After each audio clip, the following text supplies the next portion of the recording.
क्या क्या चीज़ें दुरुस्त पाई गई है? देखिए, हमारा जो कार्यक्रम होता है उसमें कोई खामियां मिलती नहीं। हम रैलियां करने में इतने एक्सपर्ट हो गए हैं कि हम पहले ही काम करने वालों को बता देते हैं क्या क्या करना है और उसी अनुरूप काम होता है। और आप खुद देख रहे हैं अपनी आंखों से। और रात होते होते सारी व्यवस्थाएं पूरा पंडाल सुंदर बना दी है। पूरे हाईवे को, पूरे रोड को रात रात में सजना है। मुख्यमंत्री के स्वागत के लिए पूरे शहर सजा हुआ है। और आपने हमारी रैली, प्रधानमंत्री जी की रैली देखी थी। रात को लोगों ने जन्माष्टमी मनाई 2 बजे तक। और सुबह आपने देखा होगा किस तरह की ऐतिहासिक रैली थी हमारे सेक्टर। मंत्री जी, कितनी कुर्सियां लगी हैं? दूसरी रैली आपने अभी 6 महीने पहले ऐसे देश के यशस्वी गृह मंत्री अमित शाह जी की देखी। वो भी उस दिन भैया दूज का त्यौहार था। अब उसके बारे में क्या कहूँ, खुद आप तस्वीर हैं उस रैली अलग, वो भी ऐतिहासिक रैली थी। अब तीसरी रैली यहाँ पर फिर हरियाणा के यशस्वी मुख्यमंत्री मनोहर लाल जी की कल रैली है और ये रैली भी इतिहास रचेगी।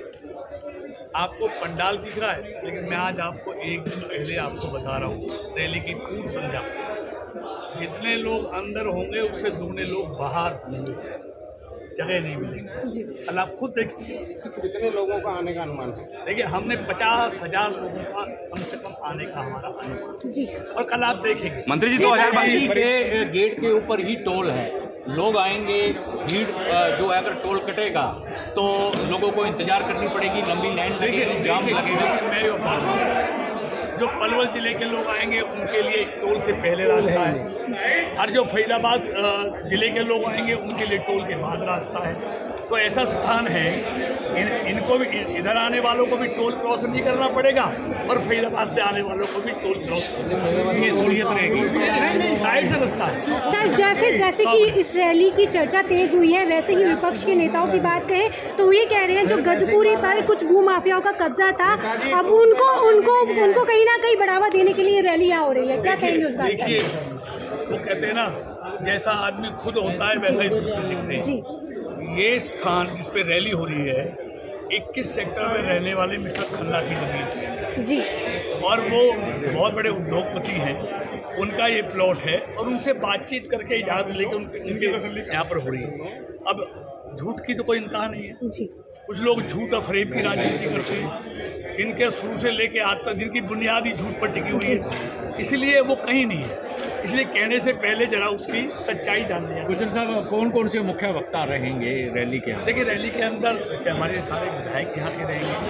हमारे मुख्य वक्ता तो माननीय मुख्यमंत्री जी हैं, उसके बाद अपने मूलचंद शर्मा जी हैं, अपने बनवारी लाल मंत्री जी हैं, फरीदाबाद के लिए क्या सौगात देके जाएंगे मुख्यमंत्री? देखिए, कल की रैली आप देखिए, मोदी जी के 9 साल सेवा और सुशासन गरीब कल्याण, कल उनकी बात होनी है।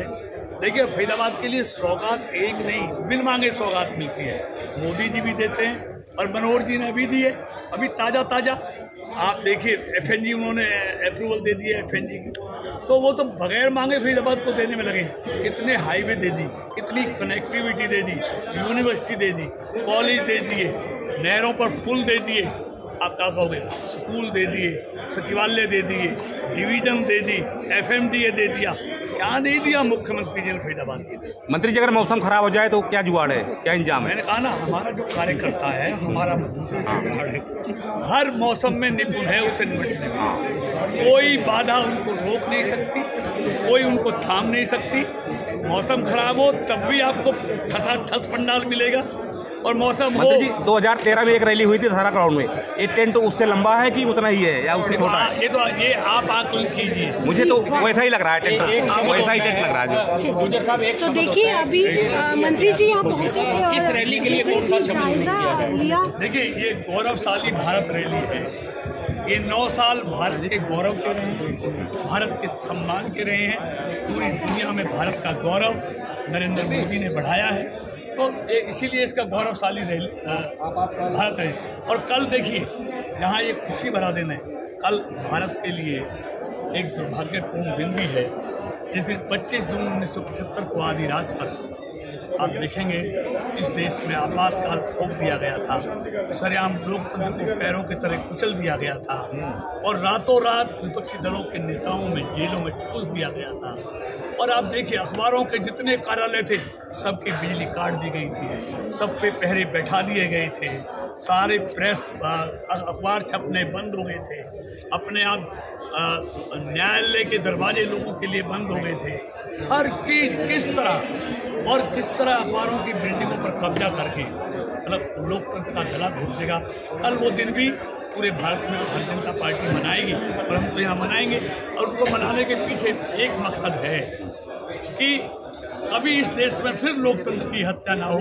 आने वाली पीढ़ियाँ जो 1975 में पैदा नहीं हुई थी, उसके बाद पैदा हुई थी, उनको उस काले दिन से, उस लोकतंत्र की हत्या के दिन से उनको अवगत कराया जाए कि कैसे कैसे अत्याचार कांग्रेस की सरकार ने आपातकाल में विपक्ष के नेताओं के साथ, मीडिया के साथ, न्यायालयों के साथ कैसे कैसे अत्याचार उन्होंने किए थे। क्या सौगात मिलने वाली है?